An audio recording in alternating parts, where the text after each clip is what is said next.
बिस्मिल्लाहिर्रहमानिर्रहीम। नाज़रीन अस्सलाम वालेकुम, मैं हूँ इमरान वसीम। नाज़रीन, प्रोग्राम में आपको ये बताएंगे कि साबिक़ वज़ीर आज़म इमरान ख़ान के लिए आज का दिन, चाहे कानूनी मामलात हों, चाहे अदालती मामलात हों, ये दिन साबिक़ वज़ीर आज़म इमरान ख़ान के लिए क्यों एक बुरा दिन था। और फिर लाहौर हाई कोर्ट से हिफाजती ज़मानत ना मिलने के बाद क्या रात गए चेयरमैन पीटीआई इमरान ख़ान की गिरफ़्तारी का इम्कान है? अगर इम्कान है तो क्या इमरान ख़ान साहब की गिरफ़्तारी हो भी सकती है? और फिर जो बैंकिंग कोर्ट में इमरान ख़ान साहब के मुकदमे की समाअत हुई है, उस केस की समाअत के दौरान इमरान ख़ान साहब के वकील ने अदालत को एक पेशकश की, और वो पेशकश दरअसल चेयरमैन पीटीआई इमरान ख़ान का अदालत के सामने एक सरेंडर था। वो पेशकश क्या थी वो आपको बताएंगे, और इसके अलावा हमारे वीलॉग की जो दीगर अहम खबरें हैं उनकी तफसीलात भी आपकी खिदमत में पेश करेंगे।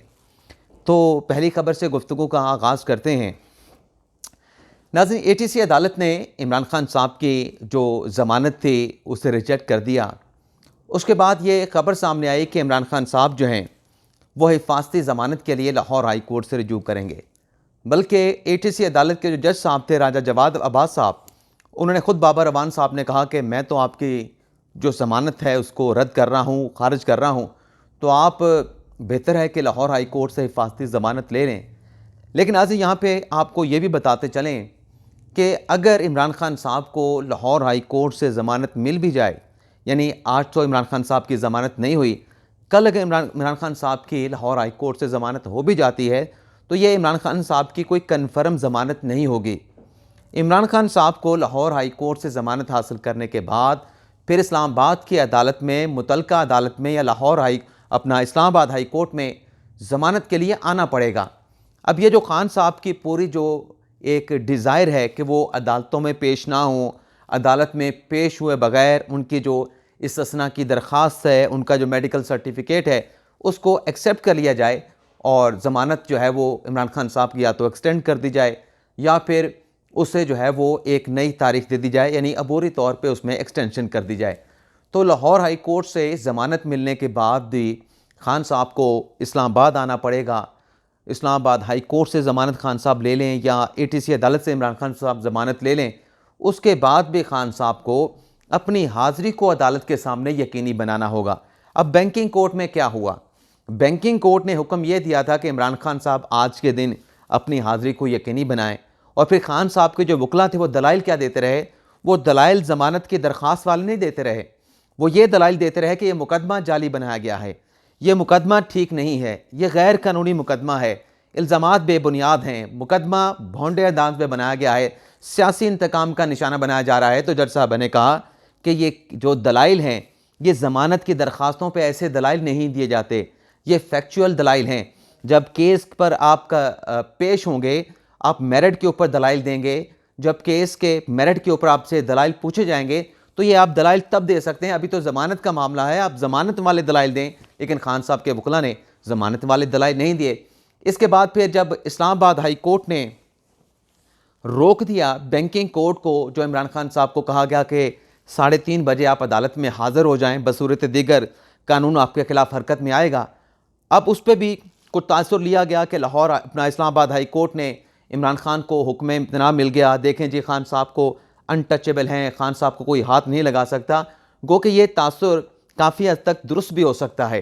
लेकिन वो जो ऑर्डर है इस्लामाबाद हाई कोर्ट का, जिसमें बैंकिंग कोर्ट को इमरान ख़ान के ख़िलाफ़ उनकी ज़मानत के हवाले से ऑर्डर जारी करने से रोका गया है, उस ऑर्डर के अंदर भी ख़ान साहब को जो है वो एक बात का पाबंद बनाया गया है कि बैंकिंग कोर्ट में जो अगली समाअत होनी है, इमरान ख़ान साहब बैंकिंग कोर्ट के सामने पेश हों। तो जब बैंकिंग कोर्ट के जज रक्षंदा शाहीन साहबा को इस्लामाबाद हाई कोर्ट का फ़ैसला दिया गया, तो उन्होंने जो फर्दर कार्रवाई थी तो इमरान ख़ान के ख़िलाफ़ नहीं की। फर्दर कार्रवाई क्या होनी थी? इमरान ख़ान साहब के नाकाबिल ज़मानत वारंट गिरफ़्तारी जारी हो जाने थे, उनके मचलके ज़ब्त हो जाने थे। तो ख़ातून जज साहबा ने इस्लामाबाद हाई कोर्ट के फ़ैसले के बाद फर्दर इमरान ख़ान के ख़िलाफ़ कोई एडवर्स ऑर्डर तो पास नहीं किया, लेकिन 18 फरवरी की तारीख मुकर्रर कर दी है। इस्लामाबाद हाई कोर्ट ने 22 फरवरी तक बैंकिंग कोर्ट को जो है वो हुक्म जारी करने से रोका है। जवाब मांग लिया है, हुक्म इम्तना दे दिया है, लेकिन साथ में ये लिख देना कि बैंकिंग कोर्ट में इमरान खान साहब पेश हों, तो अब इमरान खान साहब को 18 फरवरी को उस अदालत में इस्लामाबाद हाई कोर्ट के फैसले की रोशनी में अपनी हाज़िरी को यकीनी बनाना है। अब एक तो खान साहब के लिए ये बेशक रिलीफ मिला, लेकिन रिलीफ के अंदर भी खान साहब को पाबंद कर दिया गया। खान साहब के गिर्द जो है एक कानून की जो है वो बाड़ लगा दी गई कि आप इस ऑर्डर से अब बाहर नहीं निकल सकते। अब लाहौर हाई कोर्ट से इमरान खान साहब को कल ज़मानत मिल भी जाए तो खान साहब को फिर अपनी ज़मानत यानी एक कानून के मुताबिक बेल कराने के लिए, क्योंकि ये एक आप कह लें कि राहदारी ज़मानत खान साहब को लाहौर हाई कोर्ट से मिलेगी, लेकिन क्योंकि मुकदमा इस्लामाबाद की अदालत का है तो खान साहब को ज़मानत लेने के लिए या तो मकामी अदालत में जो ट्रायल कोर्ट है वहाँ पर आना पड़ेगा, या फिर खान साहब को इस्लामाबाद हाई कोर्ट से रिजू करना पड़ेगा। और इस्लामाबाद हाई कोर्ट में भी खान साहब को ज़ाती हैसियत में पेश होना होगा। तो ज़ाती हैसियत में पेश होने के बाद वहाँ से भी ज़मानत खान साहब को मिल जाए तो फिर जो मुतलका अदालत है, चाहे वो ATC की अदालत है, चाहे बैंकिंग कोर्ट है, वहाँ भी खान साहब को पेश होना होगा। तो खान साहब का सारा मुकदमा ये है, चाहे वो लाहौर हाई कोर्ट में केस हो, चाहे वो इस्लामाबाद हाई कोर्ट में केस हो, चाहे वो बैंकिंग कोर्ट में केस हो, चाहे वो ATC अदालत में केस हो, खान साहब ये कह रहे हैं कि मैं अलील हूँ। खान साहब कह रहे हैं कि डॉक्टर मुझे सफ़र करने की इजाज़त नहीं दे रहे, बल्कि सफ़र तो छोड़ें, खान साहब ये कह रहे हैं कि डॉक्टर मुझे चलने फिरने की इजाज़त नहीं दे रहे। तो लाहौर हाई कोर्ट में आज समाअत के दौरान जब हिफाजती ज़मानत की दरख्वास्त पे समाअत हुई तो जज तारिक सलीम शेख साहब ने कहा कि जनाब दरख्वास्त गुजार किधर हैं, उन्हें लेके आएँ, कानून की नज़र में सब बराबर हैं। ये तो नहीं हो सकता कि आप घर बैठे दरख्वास्त दायर करें और आपको ज़मानत मिल जाए। तो PTI के वकला की जानिब से, खान साहब के वकला की जानिब से कहा गया कि डॉक्टर कह रहे हैं कि खान साहब सफ़र नहीं कर सकते, वो चल नहीं सकते। तो जज साहब ने कहा कि चलने का किसको कहा है, तो फिर कहा जी सिक्योरिटी कंसर्न है। तो जज साहब ने कहा कि आपको सिक्योरिटी भी दे देते हैं। और फिर जो पहले फेज़ में समाअत हुई लाहौर हाई कोर्ट में, तो खान साहब के वकला ने, यानी ये जो सिक्योरिटी कंसर्न है, ये कंसर्न ये है कि कहीं हम बनी गाला से जमान पार्क से निकलें तो इस्लामाबाद की पुलिस उन्हें गिरफ्तार न कर ले। तो पहले फेज़ में तो इमरान खान साहब के वकला ने बड़े वाज़ेह अल्फाज में कहा कि आप जमान पार्क से अदालत आने तक की हिफाजती ज़मानत दे दें। तो जज साहब ने कहा कि आप आ जाएं, आपकी जो ज़मानत है उसके लिए आपको अदालत में आना पड़ेगा। तो PTI के वकला चले गए, लेकिन वापस आए तो खान साहब पेश नहीं हुए और वही ऑफ़र की गई कि वीडियो लिंक के ज़रिए हमें ले लें। तो ये सारा मुकदमा खान साहब का यही है कि वीडियो लिंक के ज़रिए मैं हाज़िर हो सकता हूँ, वीडियो लिंक के ज़रिए मैं अदालतों के सामने हाज़िर नहीं हो सकता। तो खान साहब को ज़मानत मिल भी जाए तो मुतलका कोर्ट्स में जब आगे पेश होना होगा वो भी खान साहब की ज़मानत एक्सेप्ट भी कर लें, लेकिन फौजदारी केसेस में आपको फिर अगली तारीख पर अपनी हाज़िरी को यकीनी बनाना होता है। तो ये खान साहब के लिए रिलीफ मिल भी जाए, ज़मानत मिल भी जाए, तो ये खान साहब बाज़ार ऐसा लग रहा है कि बंद गली में फंसते चले जा रहे हैं, धंसते चले जा रहे हैं। बैंकिंग कोर्ट में इमरान खान साहब के वकला ने यह पेशकश की, जो खान साहब शामिल तफ्तीश नहीं हो रहे थे फ़ॉरेन फंडिंग के केस में, तो उसमें इमरान खान साहब के वकला ने आज पेशकश कर दिया कि इमरान खान साहब अब FIA की टीम के सामने शामिल तफ्तीश होने के लिए तैयार हैं, उनके सवालों का जवाब देने के लिए तैयार हैं, इंक्वायरी में शामिल होने के लिए तैयार हैं, तहकीकात का हिस्सा बनने के लिए तैयार हैं, लेकिन खान साहब की जो ज़मानत है वो मनसूख ना की जाए। तो इस पर अदालत ने, क्योंकि इस्तिस्ना मांगा जा रहा था, वीडियो लिंक के ज़रिए हाज़िरी का कहा जा रहा था, तो अदालत ने उस ऑफ़र को भी एक्सेप्ट नहीं किया और इस्तिस्ना की दरख्वास्त को भी रिजेक्ट कर दिया।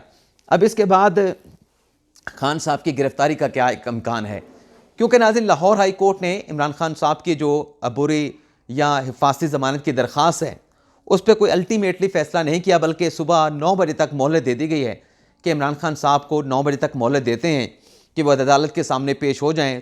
तो पेश होते हैं तो ज़मानत मिल जाएगी, नहीं पेश होंगे तो फिर ज़ाहिर सी बात है कि कानून अपना रास्ता बनाएगा और इमरान खान साहब के पास कोई ज़मानत नहीं होगी तो फिर उनकी गिरफ़्तारी के चांसेस बहुत ज़्यादा बढ़ जाएंगे। गिरफ़्तार करना ना करना ये पंजाब पुलिस का या इस्लामाबाद पुलिस का अपना इस्तेहकाक होगा, लेकिन खतरात इमरान खान साहब की गिरफ़्तारी के जो है वो बहुत हद तक जो है वो इंक्रीज़ कर जाएंगे। लेकिन चूँकि लाहौर हाई कोर्ट ने सुबह तक की मोहलत दे दी है तो रात गए तो बज़ाहिर इखलाकी तौर पे तो लगता है कि किसी किस्म की इमरान खान साहब की गिरफ़्तारी का जो है वो इम्कान मौजूद नहीं है। लेकिन कल भी अगर इमरान खान साहब पेश ना हुए और उनकी ज़मानत की दरख्वास्त को रद्द कर दिया गया या ख़ुद PTI वालों ने वापस ले लिया तो फिर ये इस्तेहकाक जो है, ये जो फ़ैसला है, ये फिर पंजाब पुलिस और इस्लामाबाद पुलिस करेगी।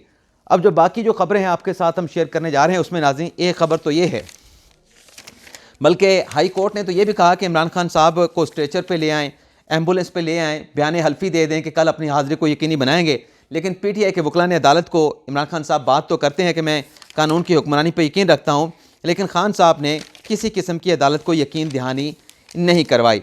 अब आ जाते हैं नाज़रीन बाकी की जो खबरें आपके साथ हम शेयर करने जा रहे हैं। एक खबर तो नाज़रीन ये है कि जो इमरान खान साहब पे कातलाना हमला हुआ, उसकी जो JIT का रिकॉर्ड है नाज़रीन, वो महकमा एंटी करप्शन से गायब हो चुका है। और इस हवाले से जो नए DG एंटी करप्शन है सुहेल ज़फ़र चट्टा साहब, उन्होंने इस रिकॉर्ड के गायब होने की बाकायदा तौर पर तहकीकात का हुक्म दे दिया है। और इस खदशे का भी इज़हार किया गया है कि जो अब तक पता चला है उससे हटके मज़ीद भी जो है इस JIT का जो रिकॉर्ड है उसके गायब होने का खदशा जो है मौजूद है कि मज़ीद भी रिकॉर्ड जो है वो गायब हो चुका होगा। इसके अलावा नाज़रीन आज उस्मान बुज़दार साहब को जो है वो नैब ने 16 नवंबर को तलब कर लिया है। और साथ में ये कहा गया है कि उस्मान बुज़दार साहब 16 नवंबर नहीं 16 फरवरी को ये कहा गया उस्मान बुज़दार साहब को कि आपने अपने दौरे हुकूमत में जब आप वज़ीर आला थे पंजाब के, आपने जितनी प्रॉपर्टीज़ बेची, जितनी ख़रीदी, उनका रिकॉर्ड लेके आएँ। आपकी आमदन कितनी है, आपके अखराजात कितने हैं और आपकी अब मौजूदा असासे कितने हैं, प्रॉपर्टीज़ कितने हैं, ये भी तमाम रिकॉर्ड लेके आएँ। इसके अलावा अगली जो खबर है वो नाज़रीन है कि असद उमर साहब ने एक यू टर्न ले लिया है।